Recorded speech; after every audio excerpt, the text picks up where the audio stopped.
السلام علیکم، کیسے ہیں آپ لوگ؟ اللہ تعالیٰ آپ سب کو اپنی حفظ و امان میں رکھے۔ جیسے کہ آپ جانتے ہیں کہ کرونا وائرس کی وجہ سے 16 مارچ سے کلاسز تمام تعلیمی سرگرمیاں منسوخ ہو چکی تھیں، تو اب دوبارہ سے فیصلہ کیا گیا ہے کہ آن لائن کلاسز کا اجرا کیا جائے، اور اسی مقصد کے لیے میں آپ سے مخاطب ہوں۔ تو ہم فرسٹ ایئر کی اردو پڑھ چکے ہیں اور بہت سارے تصورات اور نظریات آپ پر واضح ہو چکے ہیں، ٹھیک ہے۔ اور جو سیکنڈ ایئر کی اردو ہے ہم اس پہ بات کریں گے۔ تو اس میں جو حصہ نثر ہے، حصہ نثر 3 حصوں میں تقسیم ہے: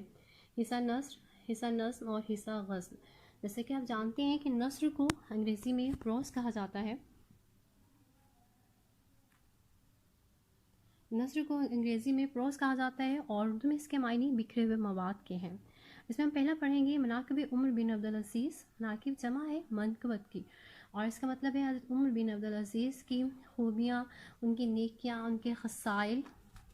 ہم اس کے بارے میں پڑھیں گے۔ اور یہ ہے سوانح عمری یا سیرت نگاری کہا جاتا ہے۔ اسے لکھا ہے، تحریر کیا ہے علامہ شبلی المانی نے، اور شبلی المانی ایک بہت بڑے سوانح نگار ہیں، اور ان کی کتاب تنقید کے حوالے سے اردو کی پہلی کتاب ہے شعر العجم، اور انہوں نے جتنی بھی سوانح عمریہ تحریر کیے ہیں تو مذہبی شخصیات کی ہیں، ان کی زندگی کے خصائص کو بیان کرتے ہیں، اور عمر بن عبدالعزیز کو عمر ثانی کہا جاتا ہے۔ اور آپ کو بتائیے کہ حضرت عمر ثانی سے مراد کیا ہے؟ حضرت عمر فاروق، جو کہ ہمارے دوسرے خلیفہ تھے اسلام کے، ان کی شخصیت کے جتنے بھی خصائص تھے وہ ان میں حضرت عمر بن عبدالعزیز، جو کہ اموی سلطنت سے جن کا تعلق تھا، تو ان کی شخصیت میں بھی وہ خصائص پائے جاتے ہیں، اسی وجہ سے انہیں عمر ثانی کہا جاتا ہے۔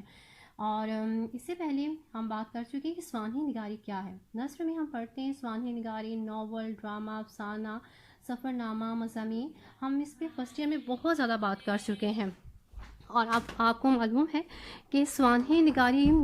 سب سے پہلے اردو میں جو تحریر کی گئی ہے وہ طاف حسین حالی نے تحریر کی تھی، اور جو انہوں نے شبلی المانی صاحب نے یعنی مذہبی شخصیات کے اوپر کی زندگی کے انہوں نے خصائص بیان کیے ہیں۔ اور اس کے بعد اگر ہم دیکھا جائے تو اس میں انہوں نے دوسرا سبق ہے وہ تشکیل پاکستان ہے، وہ پاکستان بننے کی کہانی ہے، مضامین ہے، اور یہ مضمون ہے۔ مضمون سے مراد ایک ایسی تحریر ہوتی ہے جو معلومات سے مزین ہوتی ہے، جو کسی سنجیدہ مسئلے کی تشریح اور توضیح کرتی ہے، نہ بہت طویل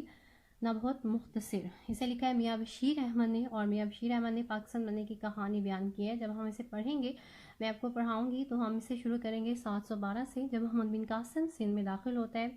پھر اس کے بعد ہم غوری خاندان پہ بات کریں گے، پھر غزنوی خاندان پہ بات کریں گے، پھر وہ 7 خاندان، پہلے خاندان غلامہ جس کی بنیاد 1201 میں رکھی گئی، ہم اس پہ بات کریں گے۔ اور پھر جب آخری خاندان مغل خاندان جب ختم ہو جاتا ہے، پھر انگریز دلی میں 1803 میں داخل ہوتے ہیں۔ پھر اس کے بعد کیسے مسلمان جنہوں نے تقریباً 750 سال تک ہندوستان پر حکومت کی تھی، حاکم سے محکوم بن گئے، اور ان کے زوال اور عروج کی جو کہانی ہے ہم اس پہ بہت تفصیلی بات کریں گے۔ اور اس میں پھر اس کے بعد ہوتے پاکستان بننے کی کہانی شروع ہو جاتی ہے۔ اس میں ہم سر سید احمد خان کا ذکر کریں گے، جنہوں نے سب سے پہلے مسلمانوں کے لیے قوم کا لفظ استعمال کیا۔ پھر اس کے بعد میں بتاؤں گی آپ کو کہ قوم سے مراد کیا ہے، قوم کن 4 لفظوں یا کن 4 لفظوں کا مجموعہ ہوتی ہے، اور کن لوگوں کے اندر 4 خوبیاں پائی جاتی ہیں تو وہ قوم کا درجہ اختیار کر لیتے ہیں۔ اور پھر لاہور کو زندہ دلانے لاہور کا خطاب سے کہہ کے کنہوں نے سب سے پہلے پکارا تھا، کس شخصیت نے، ہم اس پہ بات کریں گے۔ پھر ہم علی گڑھ تحریک کے بارے میں بات کریں گے، 1857 کی جنگ آزادی جسے غدر کی جنگ کہا جاتا ہے، اس کا آغاز کیسے ہوا تھا۔ جیسے منگل پانڈے، آپ نے اگر سنا ہو، میں ہمیشہ حوالہ دیتی ہوں کہ اگر ایک انڈین مووی بھی آئی تھی اس میں عامر خان نے مرکزی کردار ادا کیا تھا، منگل پانڈے، تو اس مووی کو کبھی موقع ملے تو دیکھیے گا۔ تو یہ اس کا آغاز کیسے ہوا تھا، کس مقام سے ہوا تھا 1857 کی جنگ آزادی کا، ہم اس کے بارے میں تفصیلی بات کریں گے۔ اور اس کے بعد پاکستان بننے کی کہانی، پاکستان کیسے وجود میں آیا، کس طرح قائد اعظم نے اور مسلمانوں نے کوششیں کی، اور آخرکار سر سید احمد خان نے آغاز کیا تھا، اور مسلمان خواب غفلت سے بیدار ہوئے، اور کس طرح انہوں نے الگ وطن کے لیے کوششیں کی، اور آخرکار قائد اعظم کی کوششوں سے ہمیں ایک الگ وطن ملا۔ لیکن اس کے پیچھے کیا کہانی ہے، کن لوگوں نے قربانیاں دی، ہم اس سب کے بارے میں پڑھیں گے تشکیل پاکستان میں۔ اور یہ میاں بشیر احمد کا لکھا ہوا مضمون ہے، بیحد معلوماتی مضمون ہے، آپ سے غور سے سنیے گا جب میں اس کا لیکچر دوں گی، اور میں ایک ایک بات کو بہت وضاحت کے ساتھ بیان کروں گی، ٹھیک ہے۔ پھر ہم پڑھیں گے تیسرے نمبر پہ نواب محسن الملک، اور اسے تحریر کیا ہے ڈاکٹر مولوی عبدالحق نے۔ جیسے کہ آپ جانتے ہیں مولوی عبدالحق کو بابائے اردو کہا جاتا ہے، اردو زبان کی خدمت انہوں نے بہت زیادہ کی ہے، اور اسی وجہ سے انہیں یہ خطاب دیا گیا۔ اور خاکہ، جب ہم کسی شخصیت کی زندگی کوئی مکمل تفصیلات پیش کرتے ہیں تو اسے سوانح نگاری کہتے ہیں، لیکن جب ہم کسی شخصیت کی زندگی کا مختصر بات کرتے ہیں، مختصر ذکر کرتے ہیں، جو زندہ انسان ہے یا پھر جو دنیا سے چلے گئے ہیں تو ان کی زندگی کسی ایک خوبی کو بیان کرتے ہیں تو اسے خاکہ کہا جاتا ہے۔ اور ڈاکٹر مولوی عبدالحق نے تحریر کیا ہے، اگر آپ کو یاد ہو تو اپنی 9 کلاس میں نامدیو مالی پڑھا ہوگا،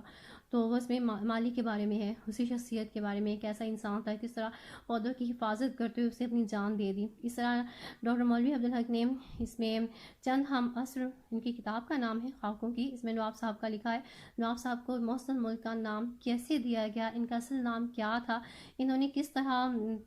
سر سید احمد خان کے لیے خدمات سر انجام دی، اور پاکستان کے لیے اور اس کے ساتھ ساتھ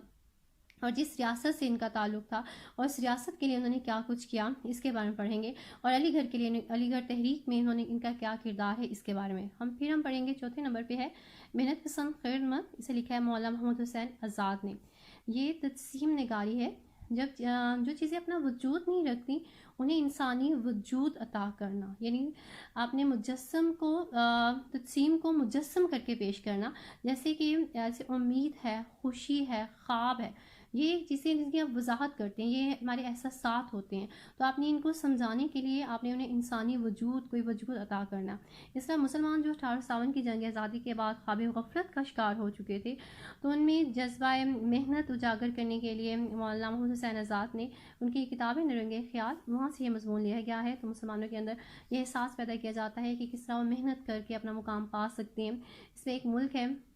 وہ کہانی کے انداز میں بیان کرتے ہیں، جس کا نام ملک فراغ ہے، پھر اس کے ایک بادشاہ ہے، پھر اس ملک کے حالات کیسے ہیں، پھر کیسے کیسے وہاں پہ سب کچھ ہوتا ہے، اس کی کہانی تفصیل سے بیان کی گئی ہے، ہم اس پہ بہت تفصیل کے ساتھ بات کریں گے۔ آپ نے الفاظ معنی یاد کرنے ہیں، میں آپ کو بہت ساری چیزیں دوں گی ساتھ ساتھ میں، اور جو بچے میرے بات سن رہے ہیں، جن تک میری آواز پہنچ رہی ہے، میں نے آپ سے پوچھنا ہے کہ آپ نے وہ کام کیا ہے یا نہیں کیا ہے۔ انشاءاللہ تعالیٰ زندگی پھر سے بحال ہوگی، پھول کھلکھلائیں گے، بچے مسکرائیں گے، اور ہم سب ایک دوسرے کو دیکھ پائیں گے بہت جلد انشاءاللہ تعالیٰ، مجھے امید ہے۔ تو ہم دوبارہ سب کچھ دوبارہ نئے سرے سے بھی پڑھیں گے، لیکن بس یہ ابھی پڑھانے کا مقصد یہی ہے کہ کچھ چیزیں آپ کو بتائی جائیں تاکہ آپ کا جو ذہن ہے اسے لگے کہ ہم نے کام کرنا ہے، ٹھیک ہے، ہم نے فارغ نہیں رہنا، اور ابھی آپ کے پاس بہت وقت ہے، آپ نے بہت کام کرنا ہے، کتاب پڑھنی ہے، کتاب سے دوستی کرنی ہے، اور جو اتنا ہم نے وقت ضائع کیا ہے نا، وہ تو وقت گزر گیا ہے، ابھی ہم نے زندگی کو نئے سرے سے شروع کرنا ہے، آپ کو ایک موقع ملا ہے اپنے آپ کو سمجھنے کا، زندگی کو سمجھنے کا، ٹھیک ہے۔ تو آپ میری باتیں سمجھیے، میں آپ کو ہر بار کچھ نہ کچھ نیا دیا کروں گی، آپ نے اس پہ لکھنا بھی ہے، ٹھیک ہے، اور جب ہماری ملاقات ہوگی انشاءاللہ آپ نے مجھے دکھانا ہے، پھر میں چیک کروں گی، ٹھیک ہے۔ چلیے اس پہ بات ہوگی، پھر ہم پڑھیں گے اکبری کی حماقتیں، اسے لکھا ہے مولوی نذیر احمد نے، اور مولوی نذیر احمد اردو کے پہلے ناول نگار ہیں۔ ناول کے بارے میں ہم بہت بات کر چکے ہیں، نویلٹی سے نکلا ہے، نئی یا انوکھی چیز کو کہا جاتا ہے، اور مولوی نذیر احمد کا تعلق سر سید احمد خان سے تھا، ان کے مکتب فکر سے تعلق رکھتے تھے، مقصدی ناول ہے۔ اس میں اکبری کی حماقتیں میں کیا ہے، دو بہنوں کی کہانی ہے، میرات العروس ان کے یہ ناول کا نام ہے، اور اگر آپ کے پاس انٹرنیٹ ہے، آپ تھوڑا ٹائم ہے، آپ یہ کتاب پڑھ بھی سکتے ہیں، انٹرنیٹ سے پڑھ سکتے ہیں PDF میں، اور پی ٹی وی کا ایک پرانا ڈرامہ بھی تھا میرات العروس، اس میں دو بہنوں کی کہانی ہے، اکبری اور اصغری، کس طرح اصغری اپنی نرم مزاجی سے، کم امیزی سے، اپنے سگھر پن سے لوگوں کو اپنا گرویدہ بنا لیتی ہے، اور بڑی بہن کس طرح اپنی بد مزاجی سے اور نافرمانی سے لوگوں کے دل توڑتی ہے اور کیا کچھ کرتی ہے، ہم یہ سب کچھ اس ناول میں پڑھیں گے۔ ناول کا ایک حصہ ہے جس میں اکبری کی حماقتوں کا زیادہ ذکر کیا گیا ہے کہ کس طرح وہ اپنی حماقتوں کی وجہ سے اپنا گھر خراب کر لیتی ہے۔ تو یہ 5 سبق ہیں، پہلے ہم انہیں تفصیلاً پڑھیں گے، اور میں آپ کو ایک ایک پیراگراف کر کے، 2 پیراگراف کر کے اب آپ کو سمجھاؤں گی، جیسے ہم فرسٹ میں پڑھتے تھے، تو آپ کو یقیناً سب کچھ سمجھ آئے گا، اور میں الفاظ کے معنی بتاؤں گی اور وہ اپنے ذہن میں رکھنے ہیں، ٹھیک ہے۔ پھر ہم حصہ نظم پڑھیں گے، اور حصہ غزل پڑھیں گے، ٹھیک ہے. اور وہ جو حصہ غزل میں ہم پہلے میر تقی میر پڑھ چکے ہیں، آتش کو ہم نے پڑھا ہے، فیض کو پڑھا ہے، تو اس طرح سیکنڈ ایئر میں ہم جن کو پڑھیں گے. اور پھر میں آپ کو ایک ایک شعر میں آپ کو دوں گی، اور آپ نے کسی بھی شاعر کا وہ اپنے یاد کرنا ہے اور اپنے رجسٹر پہ لکھنا بھی ہے، ٹھیک ہے. لکھنے کے لیے بھی میں آپ کو بہت کچھ دوں گی. اور اردو بھی کا کام ہے، ہم خطوط کے بارے میں پڑھیں گے، خط لکھنے کا میں طریقہ سکھاؤں گی آپ کو. اور پھر آپ نے مجھے بھی خط لکھنا ہے. پھر ہم مضمون پہ بات کریں گے، اور ہم آبیتی پہ بات کریں گے. میں آپ کو جو گرامر کا کام ہے انشاءاللہ تعالی، مطابقت کی غلطیاں ہیں، اور اس کے ساتھ ساتھ ہے کیا ہے، اس کے علاوہ جتنی بھی ہمارا جو گرامر کا کام ہے